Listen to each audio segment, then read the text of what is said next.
Hello, Julian. Hello, Mike. Hey, Julian, I've come across the 5 Ws. Mm.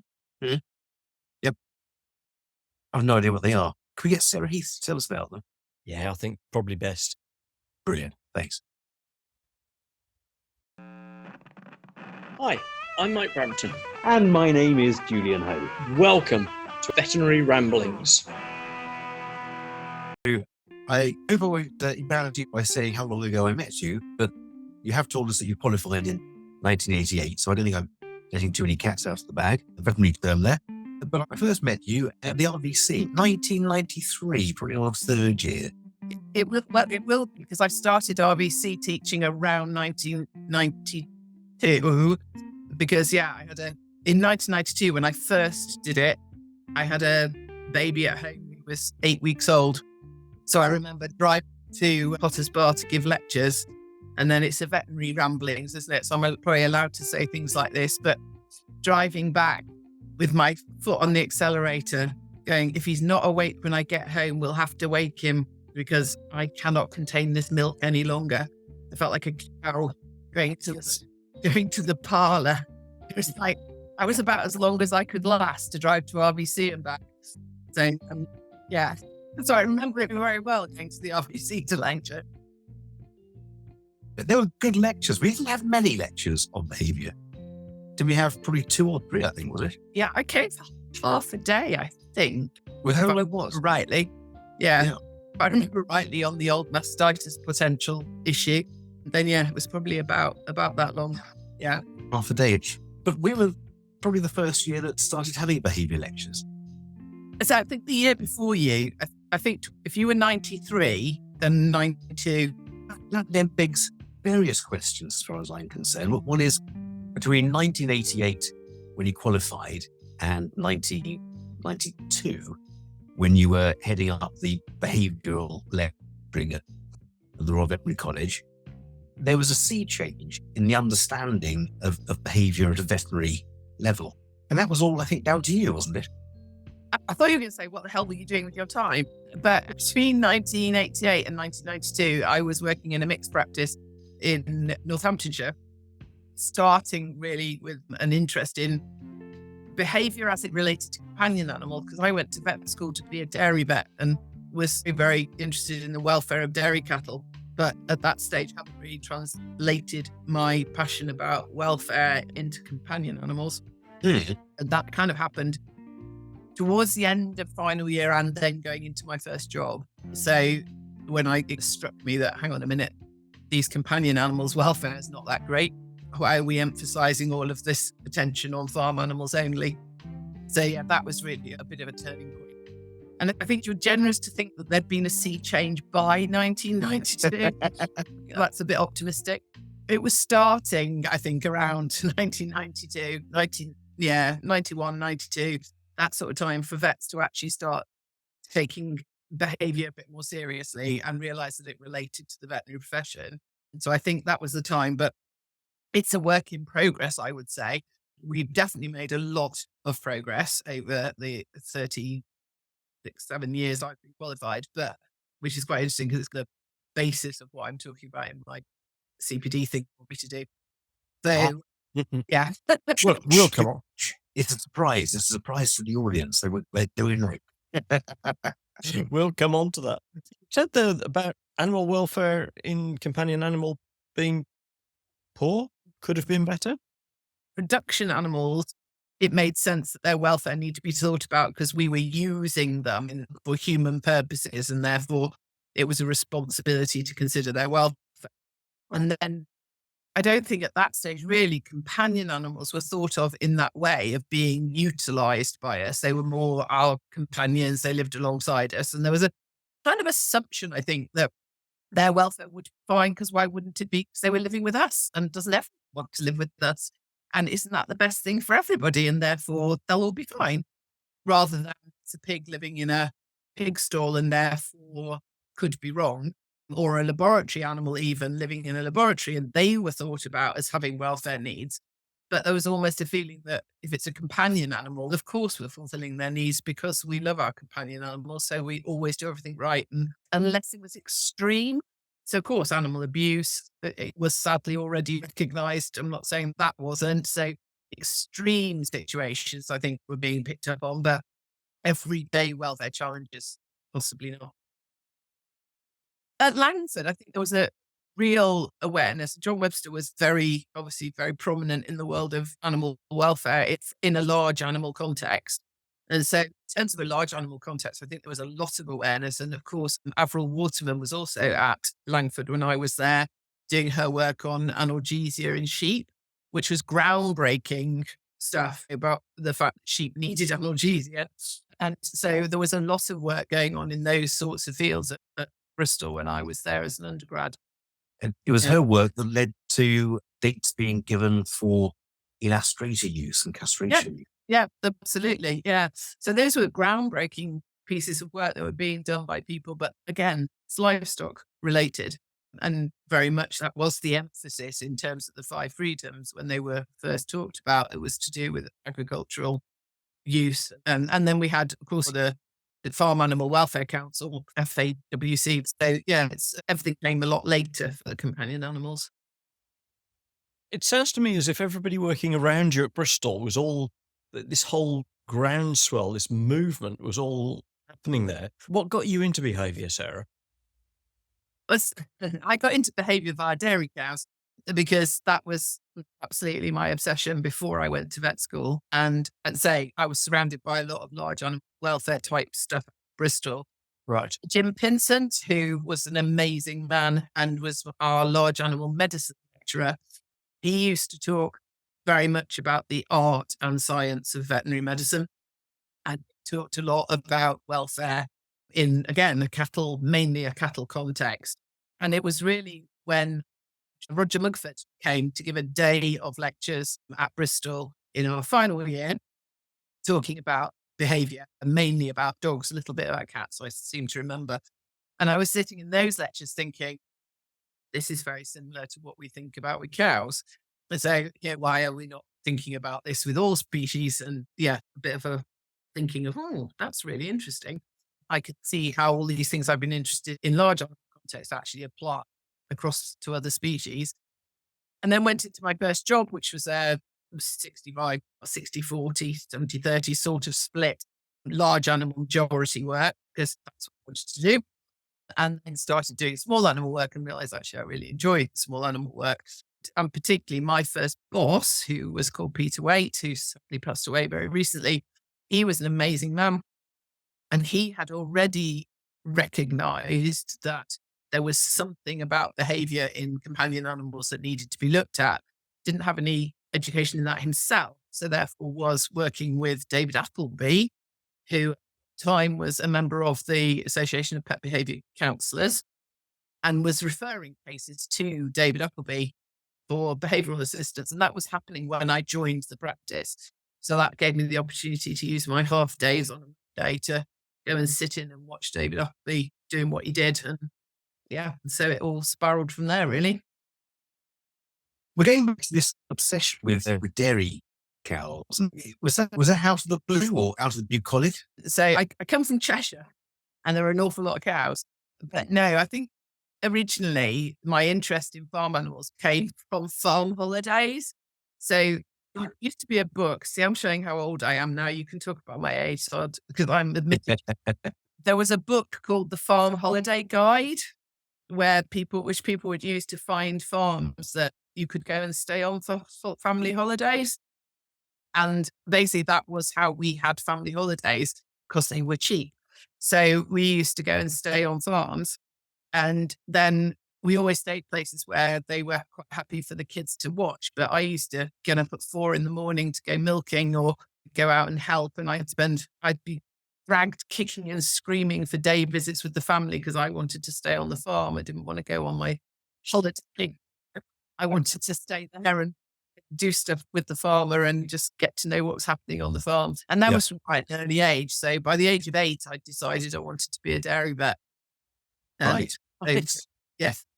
Well, I don't think we've had that before on the show, have we? We've had various reasons, excuses and stories, but not one like that. That's a lovely story. That's a lovely story. No, that's really how it started. Yeah. And then I badgered my local veterinary practice until they were sick to death of hearing from me. So go and see practice, and started regularly seeing practice at about 12, 13 or so. Wow. Yeah. With the local practice. So, dear Sarah, maybe when you start secondary school, you can come and help us. Those letters. Yeah. Yeah. Had lots of those. Excellent. I think we probably will edit out the badgering your vet, because that doesn't tie into, well, the dairy following bit, does it? So we probably Oh, no, that get fits. rid of that. That fits. That just fits perfectly. That's absolutely. That's a perfect link. Yeah. Cattle and badgers. There we go.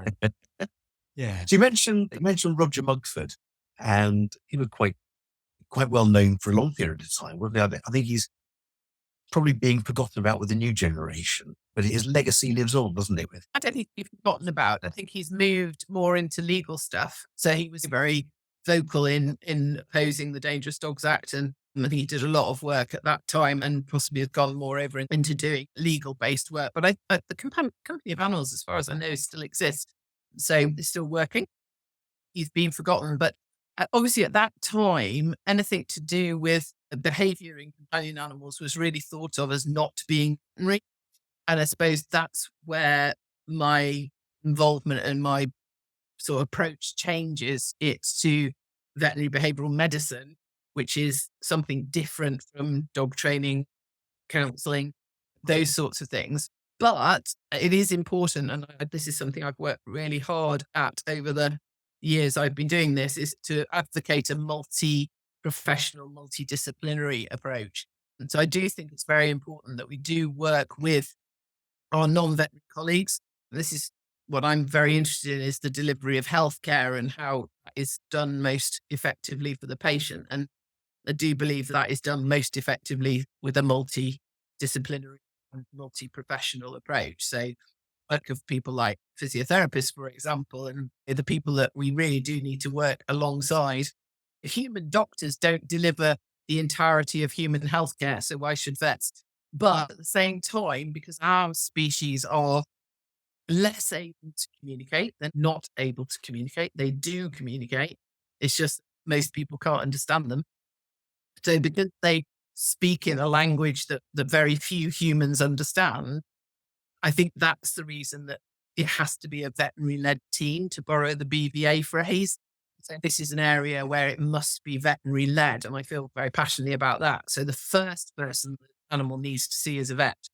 And then people who are not veterinary surgeons need to work on veterinary referral, not because vets are superior in any way, but just because to safeguard the welfare of the animal, they must first be seen by someone who hopefully understands their language and can at least make sure that they rule out some very important potentials before a non-veterinary person is dealing with what they are very capable of dealing with, which is the cognitive side of things, but that we need to make sure that the animal is safeguarded in terms of welfare. And for me, that is a veterinary responsibility. So that's why I believe it's a veterinary-led approach to behaviour issues. There are a lot of people out there calling themselves behaviourists, aren't there? Yeah, and that's a massive problem because it's not a regulated term. So sadly, there isn't a formal respect qualification that says this is going to be okay. There are very good qualifications out there. So there are masters at Lincoln and masters at Edinburgh. There's also the Certified Clinical Animal Behaviour qualification, which used to be through ASAB, the Association for the Study of Animal Behaviour, who very kindly supported that certification scheme in its infancy. But now, so many years on, it has got wings and become autonomous. So it's now the CAB Accreditation Limited, now run the CAB scheme. And that is a very gold standard qualification to look for. So if you're looking for initials, and that does get confusing, it's CCAB, double C. And there are lots of variations that are very similar. So you do have to be careful when looking for qualifications and letters and that sort of thing.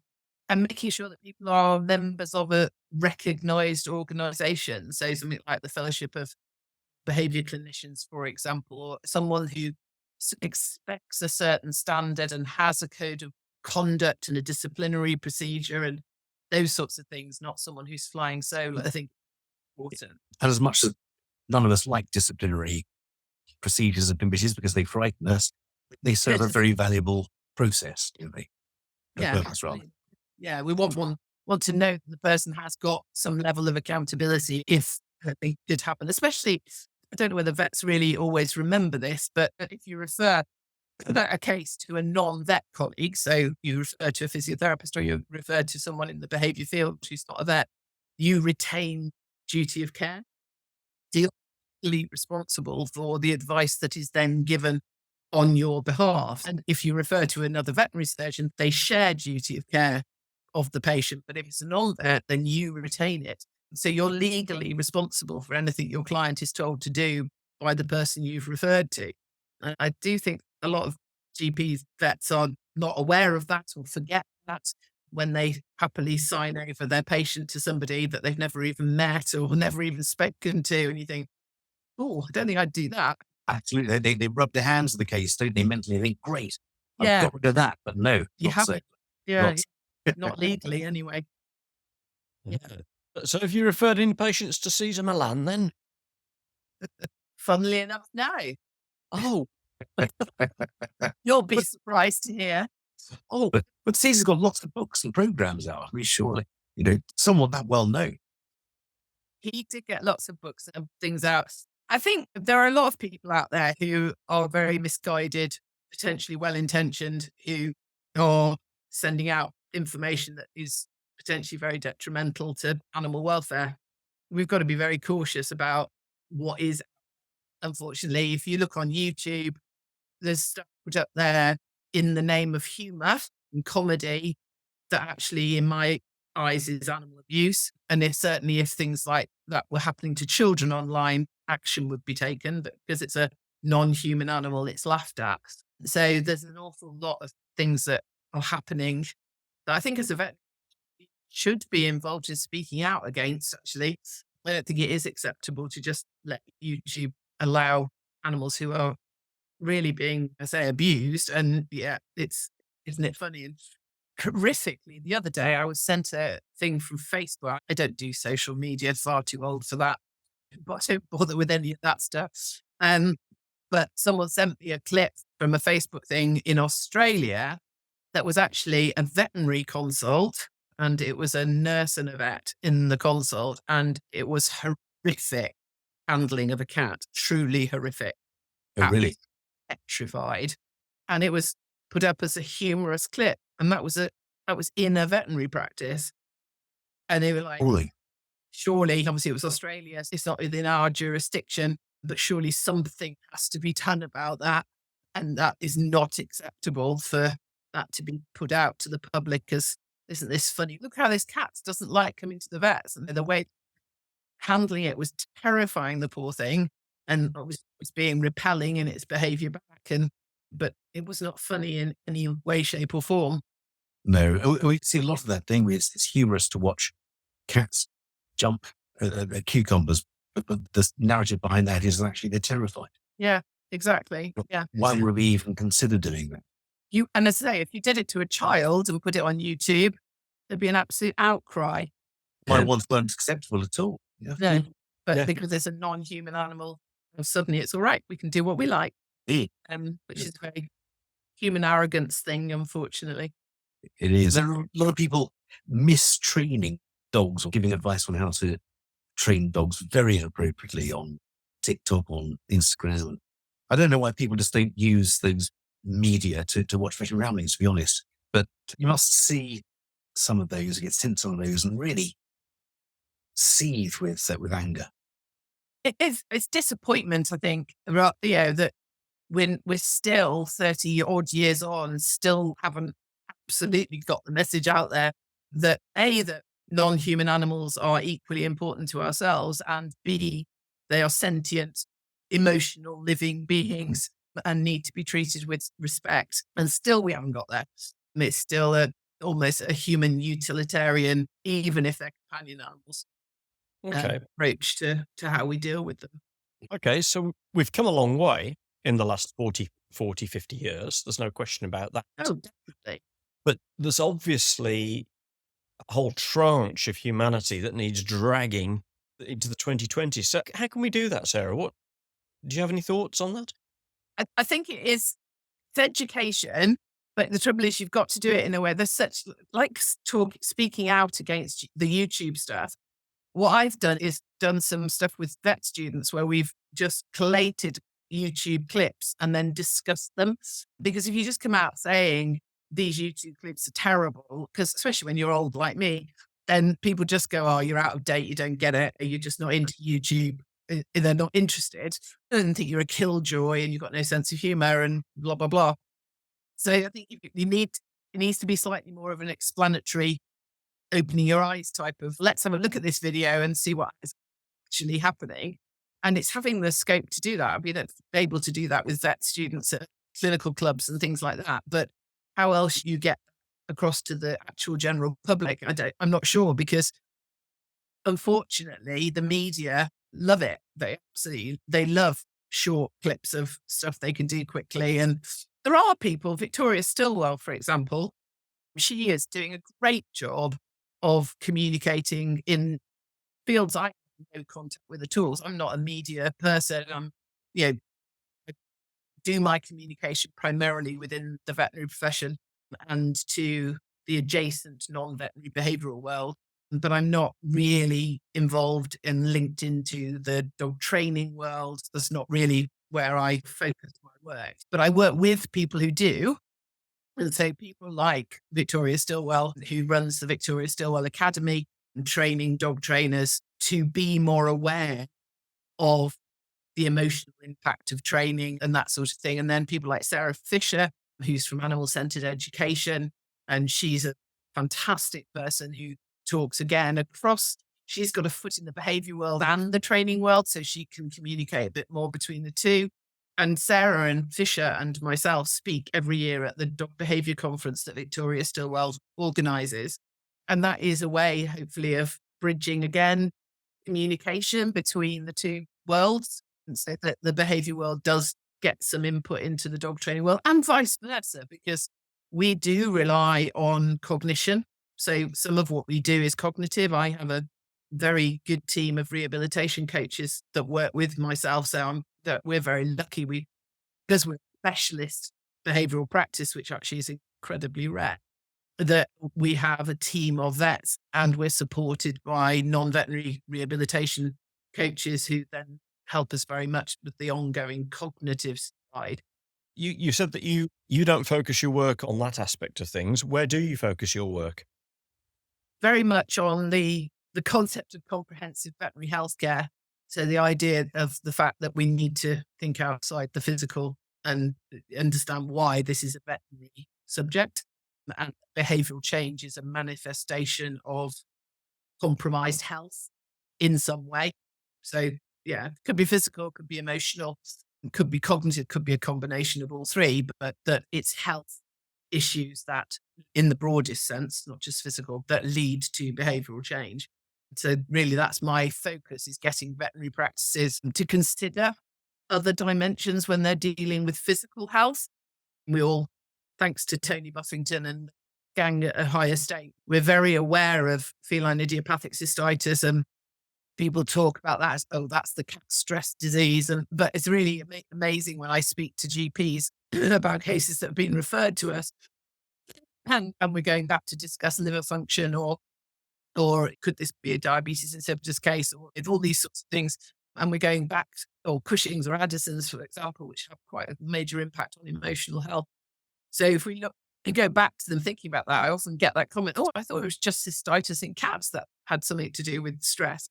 So thinking in that broad sense, so I think that's where my emphasis has been over recent years, is veterinary education, trying to establish veterinary behavioural medicine, which is given my fellowship for, but that's what I want to focus on, really, to make sure it is a discipline, veterinary medicine. Sure. And it's easy, it's very easy to see how some conditions are linked to behavior. I'm thinking specifically of pain, often linked to aggression in dogs and cats. I guess it's less easy certainly for the general public, but also for vets to link behaviors such as depression, perceived depression, lack of spontaneity, lack of normal display of behavior to be linked to other diseases like Cushing's. You mentioned Cushing's. But we know that people on steroids have behavioral problems. And so it should be, in this world of One Health, it should be fairly obvious. No. Indeed. Yes. Yeah. There you go. There's the message. It should be Right. Good. but sadly it's not. And I really like the fact you just brought up One Health there. I feel really passionately about the One Health approach and the fact that we are all animals. If you've ever heard me speak, I talk about human animals, non-human animals, not humans and animals, because that divides us, and we're not divided. We are just different, but we're not special. I have been I'm challenged. not different. Sorry? I'm not different. You're not different. You're different from a cow and a dog and a horse, No, maybe. I'm not different from Just a anything. little bit. We have species-specific needs, species-specific differences, things that have to be respected. But humans are not special. And I've been challenged on saying that, but I continue to say it. I don't believe that humans are special. I believe we are just a different form of animal, and we have a slightly differently evolved brain. That doesn't necessarily mean it's superior either, because if you think about quite a few things that we can't do that other species do very well. And so our brain clearly isn't very superior. It's just different. But it does mean that we have a responsibility because we have put ourselves as a species in this position of control, whether we should or shouldn't. That's another debate. But We've made an assumption that we should, haven't we've been guided in that way by certain courses as well. But anyway, so we've got to this position. I'm going to interrupt you just momentarily. We'll get you back on course in just a sec. But our listeners, the ones who are following this by audio rather than audio visual, can't see how vigorously Mike has been nodding his head during all this. And I'm agreeing with every word of it as well. So please, back to you, Sarah. Fine. I can't remember where I was up to. But anyway, probably talking about human arrogance, because that's what I talk a lot about. Yep. But basically, that I think, we need to respect other species. If we make the decision that they will live in a world that we control. So if we do that, we also have a responsibility to ensure that they are best equipped to do that. And also that we are willing to modify our world where necessary to make it more comfortable for them. And I guess that's where a lot of people struggle, because we want these animals to just fit in with us. And if you take the other approach, which isn't mine, but the approach that humans are special and that therefore these animals are all somehow developed in order to serve our purposes, which is a very bizarre way of looking at life, in my opinion. But if that is your opinion, then it makes more sense that you don't have to consider these things. But unfortunately, there still are people who do believe that. It would seem to be highly unlikely, wouldn't it, given the sphere of probability that they existing in any case. We've all existed, or we've been brought into existence by a process of evolution, minute binary changes that have somehow all been engineered so that we could rule everything. That's something really controversial out there. I think evolution did make a little bit of a mistake and should have stopped at the gorilla myself, but I think that's where it all went wrong. I think we were wrong to come down to the trees, to be honest. I wrote a letter at the time, but there we go. That's the problem, Julian. Somebody wrote it down. Yes, you're absolutely right. That's where it all starts. That's where it all went wrong. If only we could go back to that. Yeah. You've started on a controversial course, so I'm going to drive further into that if you don't mind. Yeah. No worries. Love being controversial. So you mentioned that Roger Mugford had refused to sign the Dangerous Dogs Act. I said he didn't support it. Nobody I'm so sorry. Nobody signed it, but he didn't support it, quite rightly. Neither do I. But he had a public profile, which he used very effectively, and all credit to him. He worked really hard to raise awareness that this was a very poor piece of legislation. This is because we're putting or shifting the blame immediately onto the animal rather than the co-responsibility of the owner and the owner's behaviour and treatment of that animal, which then triggers the consequence of the behaviour of the animal. Is that It's even broader than the caregiver. It's society, it's humans. And because some of these Dangerous Dogs Act and prosecutions that I've been involved with as an expert witness over the years, it's been a combination of a number of factors that have led to the situation where that was the behavioural response of the animal. And probably the one who is least to blame is the animal, the non-human animal, as in the dog. So, yeah, absolutely. It's not. And also, I think there's a lot of ignorance about the Dangerous Dogs Act. And again, I think Roger Mugford and other people since, Kendall Shepherd is another person who's done a lot of work highlighting the bad things about the Dangerous Dogs Act. I'm very privileged to be a member of the Merseyside Dog Safety Partnership, which is another organisation that does a lot of really good work on raising awareness as to the complexity of the situation of dog bites. And then, of course, Trevor Cooper from Dog Law, who, if anyone listening to this ever in the UK has a problem with their dog and feels they may be on the wrong side of the Dangerous Dogs Act, the first person you should speak to is Trevor Cooper at Dog Law, because they are the only organisation I know of lawyers who are dedicated to dog-related legislation, and they are definitely the right people to go to for advice if you ever find yourself in that situation. And the reason I'm saying that is because so many people can find themselves in that situation, because it's not, as some people think, just legislation about 3 or 4 dog breeds: the Japanese Tosa, the Dogo Argentino, the Filario Brasiliaris, and the Pitbull. That's what people think. They go, "Oh, Dangerous Dogs Act. Yeah, oh, that's about those banned breeds, isn't it?" It is in section 1, but section 3 is about your dog, my dog, anybody's dog. he was looking funny at me? Don't like that one. Yeah, well done, Mike. That brings the other point, which is that it's about the interpretation of the recipient of the behaviour. It actually says caused reasonable apprehension of injury. What is that? Because one man's reasonable is not another man's reasonable, is it? It's completely Certainly not. subjective.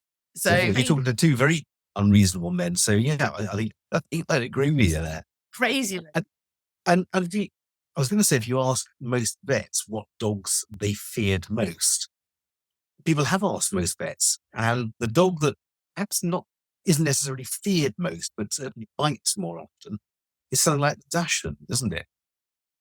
Yeah, I don't think there is a breed that should be labelled in that way, any breed, but I'm not it's so wanting to common. call them. I've got some lovely Dachshunds. Smaller dogs, I think people possibly underestimate the potential for there to be a problem, and then are taken by surprise if there is one. And the fact is that there are 3 people sitting here talking to each other. Every single one of us has the same potential to hit somebody else. Whether or not we have will depend on many factors. And those factors will be complex and will be related to childhood factors, the factors of that particular situation or context you were in when you decided to hit someone or not to. So all of that is very individual. And so we've got to remember that other animal types, not non-human animals, also have exactly the same, that a behavioural response that is possible, then whether or not you take that route will have many different factors in it. It's not thought of as a simple, that dog did this in this situation, therefore it's bad. It's like, hang on a minute. Does that mean we label every human animal who ever hit anyone as a bad person? Well, maybe we need to think about the context, the reasons, blah, blah, blah. Well, absolutely. And it's all too simple to describe them as triggers, isn't it? As a facile, I have our limits. No, it's much more complex than just having limits.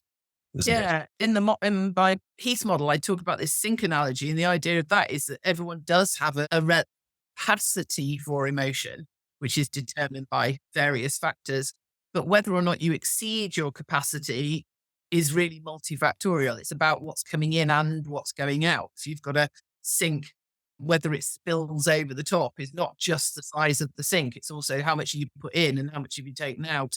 And what's the balance between those 2 things as to whether you're going to stay inside that capacity or not. But it does mean that if you've got variable sink sizes, you're going to have variable tolerance of emotional input and varying needs for emotional output. And also the size of your sink is the size of the sink, but if your sink's already got water in it, then the functional size of your sink is actually smaller than. So what has already happened. So what had happened just before that dog? Did the caregiver take their dog for a massive long walk before they came to the vet practice for the appointment? What happened on that walk? Did they play ball with their companion for 30 minutes because the caregiver thought it'd be a good idea to tire them out before the vet visit? When actually that stimulates engaging emotion, which is filling up the sink. So the dog comes in with a sink 3/4 full, you've got more chance that dog's not going to cope, even though what it just done was have what the caregiver believed to be a great time running around the park with a ball because they were trying to tire them out. But And they're the dogs who, if they could talk, would start each sentence with, and another thing. yeah, I can think of a lot of dogs who want to say that. Yeah. So we hear of dangerous dogs. We hear a little bit about dangerous cat breeds. And there are, I think, in contradistinction to dogs, there are some cat breeds that are inherently perhaps a little bit closer to the wild cats. Oh, because they than- bad. No. But we also hear of naughty tortoise, don't we, and things like that. And there's a lot of myth with the nails and the teeth. Do you have any thoughts about cat behaviour? What drives good cat behaviour? Is it the same thing as dogs? Yeah, absolutely. It's a mammal. So we go back to the basics of mammalian emotions. They have all of the 8 emotional systems that all mammals have. And then the differences are impacted by their species specific behaviors. So this is now we're talking about a dog, an animal, a cat that is a predator and a prey species. We often forget, we always talk about those predators and often forget they are prey as well. So they have heightened vigilance and they have a predisposition to anxiety, which is absolutely normal because they're a prey species. And then they're also a solitary survival species. So they're not a group living mammal in terms of protection. They are group living, as in they do have social groups, but they're not in terms of survival. So that makes them very different. And yes, you're right. We do have some wild type crosses in the population, and we have to have a better education about the fact that they are different because they are crossed with wild DNA, therefore hybrids. So they're not just a domestic shorthair. So yes, there are differences in terms of their emotional tendencies and their predominances. So for example, Bengals are prone to frustration. And if you know that, if frustration is something that they're prone to, then you can modify their environment to try and reduce the chances of them becoming frustrated. But sadly, when you have no recognition of that and then do things like keep them indoors 100% of the time because they cost a lot of money, you don't want them squashed by a car, then you are automatically potentially making them frustrated in an animal that's already got a tendency for that particular emotion. And that emotion is linked to confrontation. So it's not surprising that you may then get confrontational behavior. But if you knew that it had that tendency in terms of emotional predisposition, then you could modify your indoor environment. If you still want to save your money and not get squashed on the road, you could think about ways in which you could modify the indoor environment to fulfill the needs that lead to wanting to go outside. But you're not going to do that if you haven't thought about what you're buying in the first place. So a bit of education as to, I'm just going and buying a cat. Yes, but are you buying a hybrid or are you buying a domesticated cat? Those are two slightly different things. So yeah, it's not that any of the animals are, I'm not saying they're not at fault. They make mistakes, but then so do we. They don't make mistakes as such. They just find it possible to exert their normal range of behaviour Yeah. in a way that we'd like. Sometimes they do make mistakes because they do have a choice of behavioral responses to their emotions.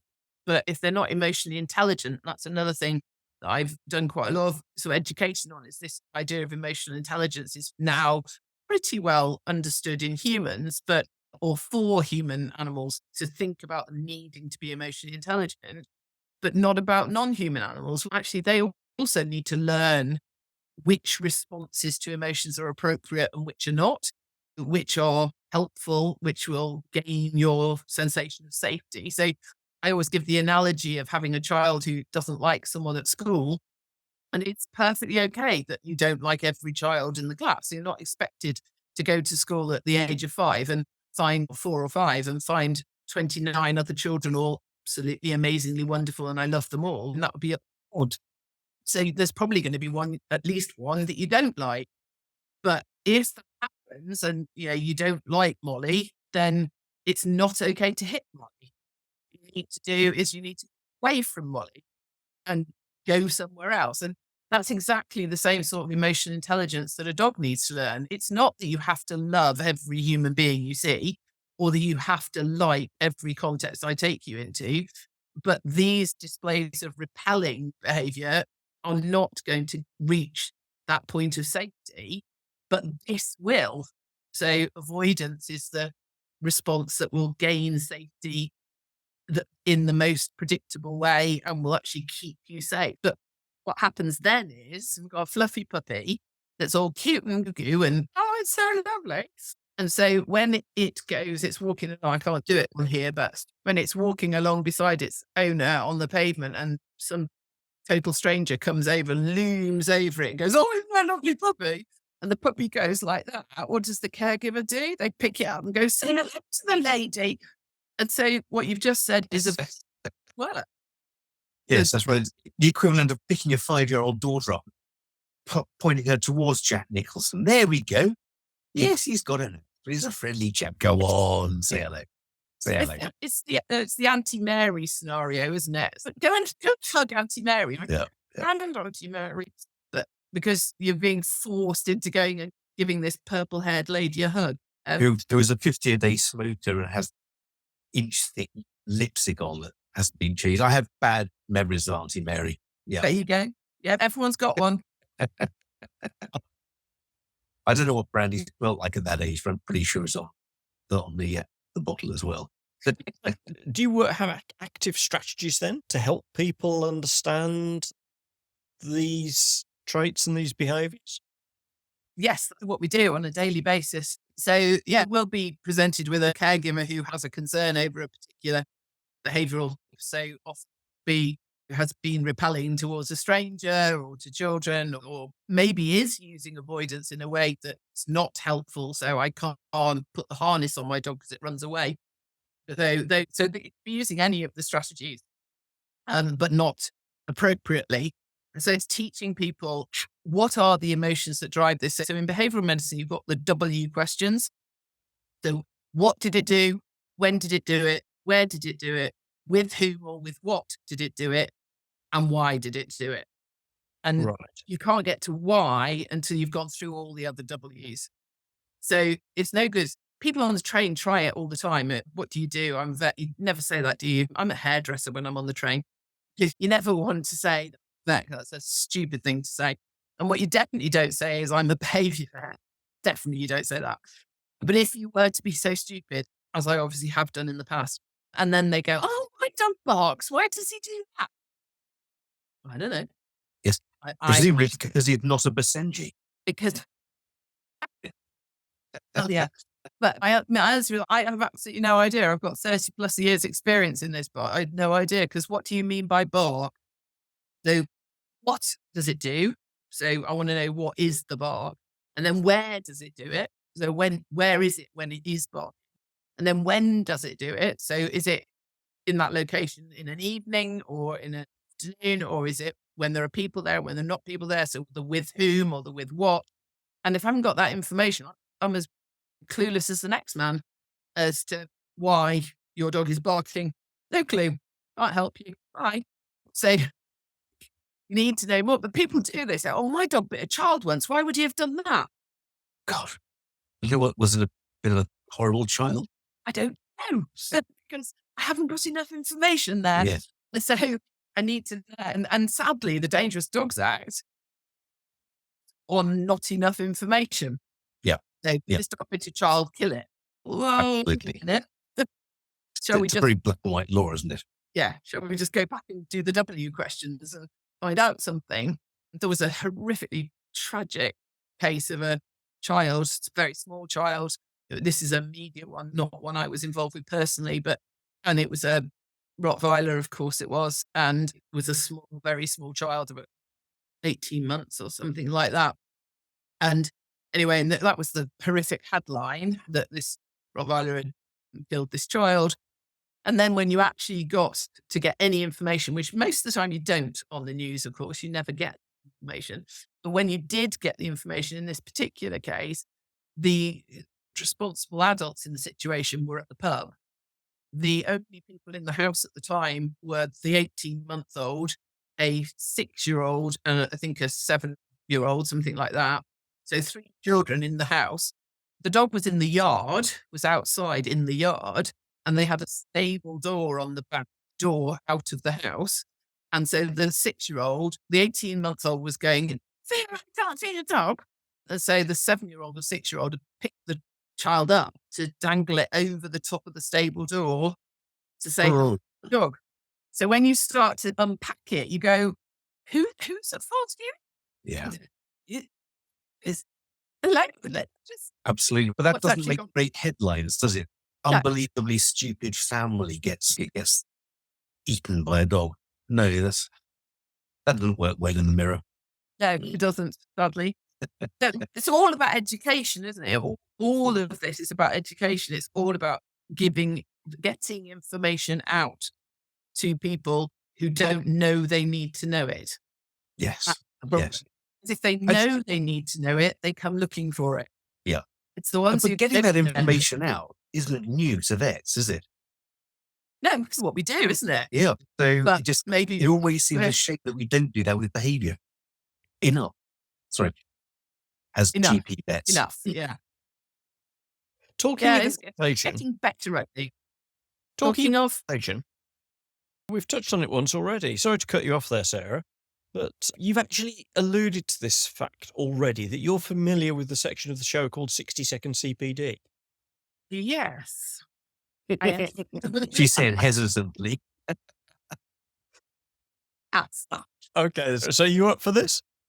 I can go for it. I'll try. Yeah, all right then. Okay, Yeah. so 60-second CPD with Sarah Heath.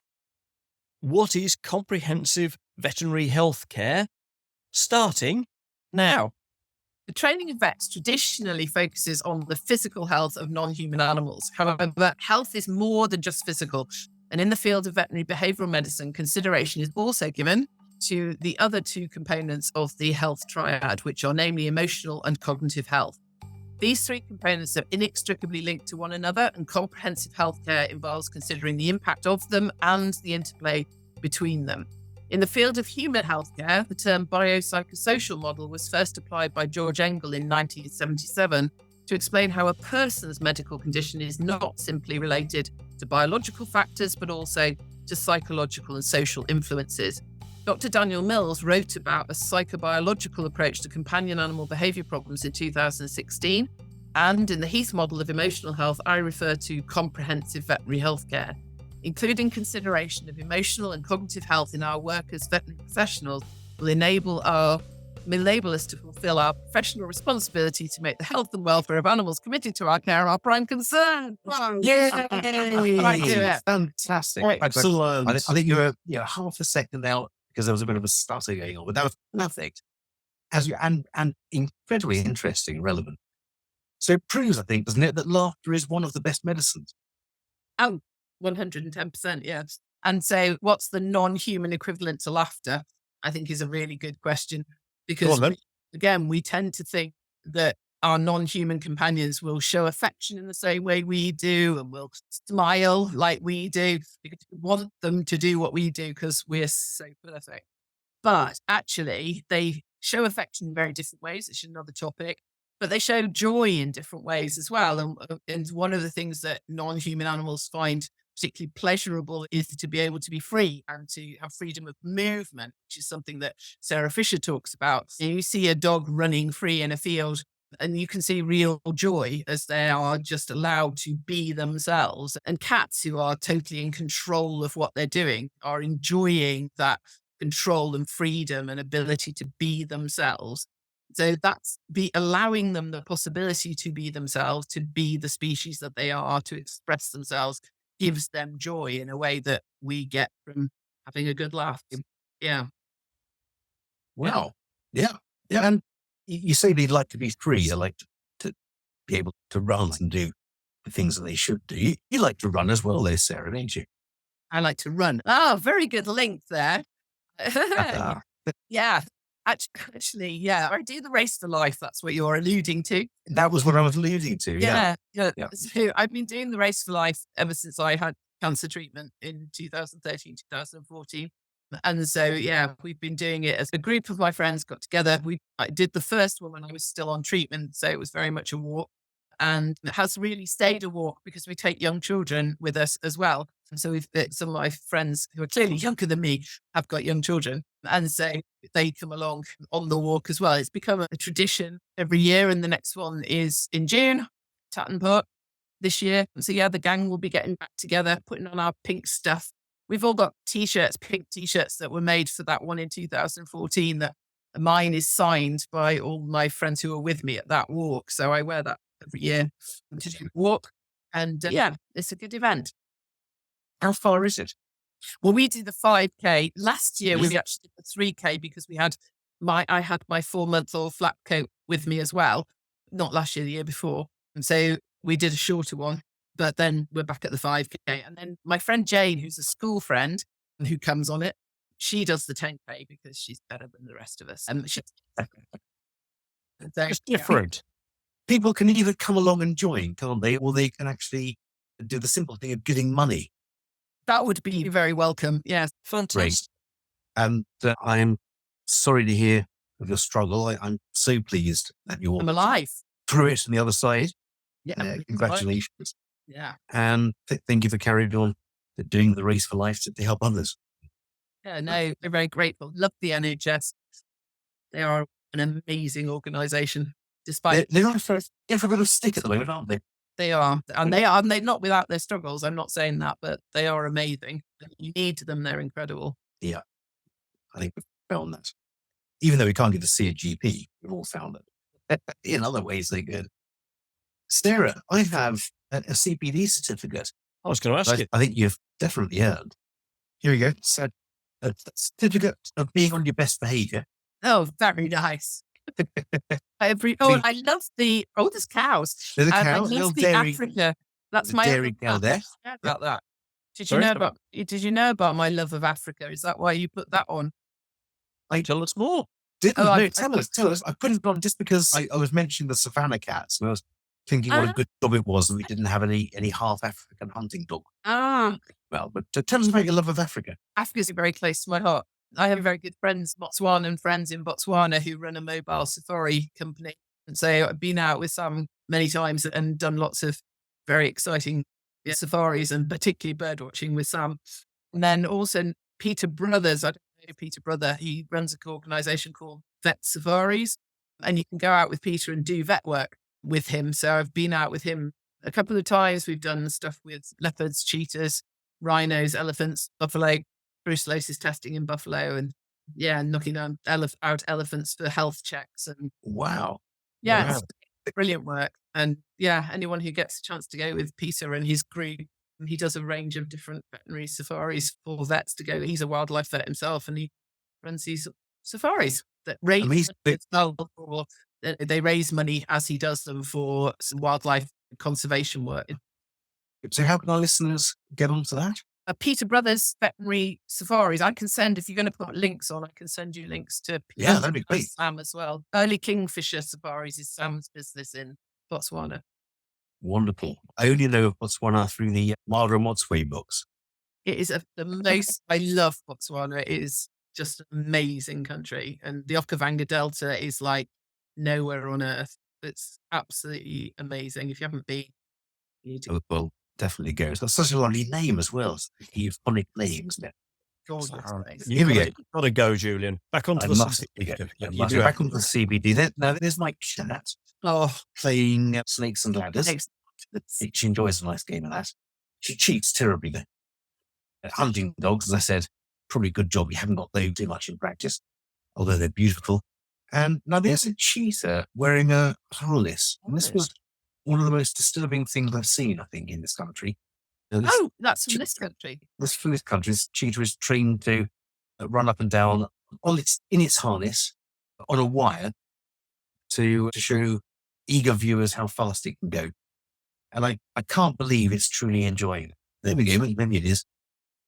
Oh dear. That's Yeah. that's my favourite species, cheetah. Is it? One of mine. Well, Second only to snow leopards in terms of my felidae favourites. Yeah.